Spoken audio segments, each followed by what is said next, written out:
L'informatique est enseignée dans les écoles d'architecture depuis de nombreuses années, mais on forme les étudiants essentiellement à produire, avec les outils numériques, des documents sur un projet conçu de manière traditionnelle. Mais aujourd'hui, donc, les nouveaux usages du numérique transforment profondément l'activité de conception architecturale dans la profession, et donc l'enseignement, évidemment, se transforme aussi.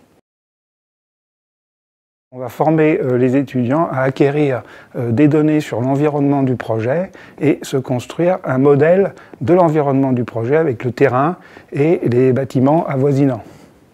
Sur ce modèle numérique, on va pouvoir associer des caractéristiques qui décrivent donc l'environnement, et notamment les caractéristiques climatiques qui vont permettre ensuite de concevoir un projet qui tient compte donc des enjeux de la transition énergétique. On va aussi apprendre aux étudiants à utiliser des systèmes qui associent des mécanismes d'évaluation et d'optimisation pour explorer rapidement différentes variantes de leur projet pour trouver celle qui correspond le mieux aux exigences du projet et aux objectifs du développement durable. On va aussi apprendre aux étudiants à collectivement, avec les ingénieurs et les constructeurs, construire une maquette numérique du bâtiment qui va évoluer tout le long de la phase de conception et de construction.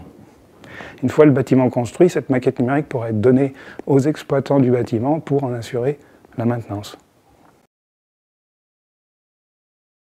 En fait, on forme les étudiants, même s'ils ne connaissent pas du tout l'informatique, ni les mathématiques, ni autre chose, ce n'est pas nécessaire pour pouvoir se former à l'usage du numérique aujourd'hui.